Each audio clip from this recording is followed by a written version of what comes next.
कानी बहू। किशोरी लाल जी के बेटे राघव की शादी की बात जगह जगह चल रही थी, लेकिन किशोरी लाल जी को कोई लड़की पसंद ही नहीं आती थी। और उसकी एक ही वजह थी, किशोरी लाल जी का लालची होना।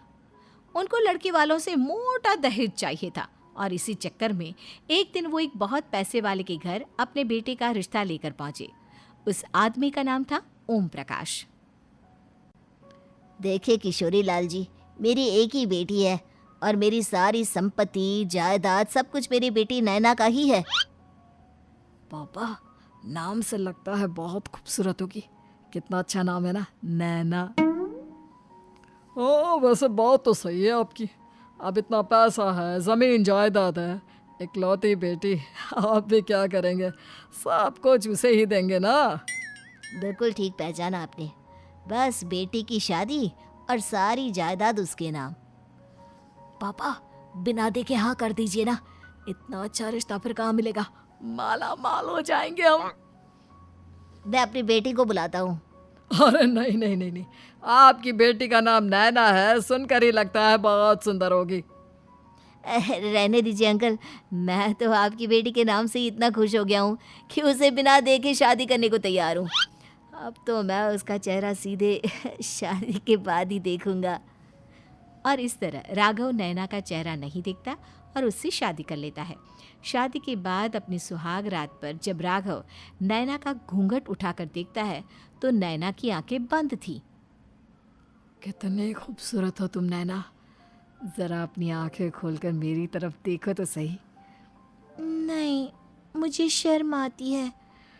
अरे, मैंने तुम्हें शादी से पहले भी नहीं देखा, और अब अगर तुम आंखें खोलकर मुझे देखोगी भी नहीं तो मुझे अच्छा कैसे लगेगा?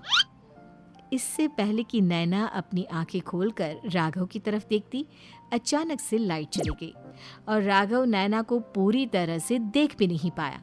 अगली सुबह नैना राघव के लिए नाश्ता बनाकर लेकर आई। अरे ये क्या, आधा पराठा सीका हुआ है और आधा बिल्कुल कच्चा। ये तुमने क्या किया नैना? बहू, तुमने क्या आधा पराठा तवे से नीचे लटका कर रखा था, जो आधा सिका है और आधा कच्चा? मुझे जितना दिखेगा उतना ही तो सीखूंगी ना पापा जी। जहाँ जहाँ मुझे नजर आ रहा था वहाँ मैंने सीख लिया, जहाँ जहाँ नहीं दिखा वहाँ कच्चा रह गया होगा। इसका क्या मतलब है?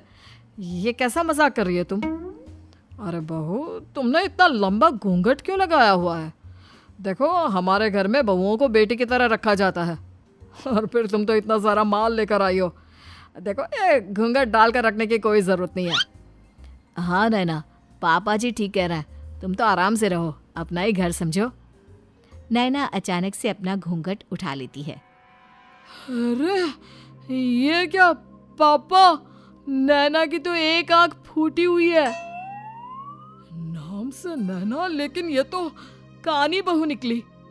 मेरे साथ धोखा हुआ है, धोखा। बिना दिखाए अपनी कानी लड़की मेरे संग ब्याह दी। मुझे कानी बीवी नहीं चाहिए। मुझे अभी ओम प्रकाश जी से बात करनी पड़ेगी। आखिर उन्होंने मेरे साथ ऐसा किया क्यों? अरे, आप लोगों ने ही तो पापा से कहा था कि आप लोग शादी से पहले मुझे देखना नहीं चाहते। अब मेरे पापा पर क्यों इल्जाम लगा रहे हैं? अरे लेकिन उन्हें बताना तो चाहिए था ना कि तुम कानी हो, एक आंख से तुम्हें दिखाई नहीं देता। किशोरी लाल और राघव नाराज होकर ओम प्रकाश को अपने घर बुलाते हैं। पापा जी, ये आपने क्या किया? शादी से पहले बताया क्यों नहीं कि नैना की आंखों में परेशानी है? अरे, आप ही ने तो लड़की देखने से मना कर दिया था। अरे लेकिन आप बता तो सकते थे। आपको तो हमारी बेटी की प्रॉपर्टी चाहिए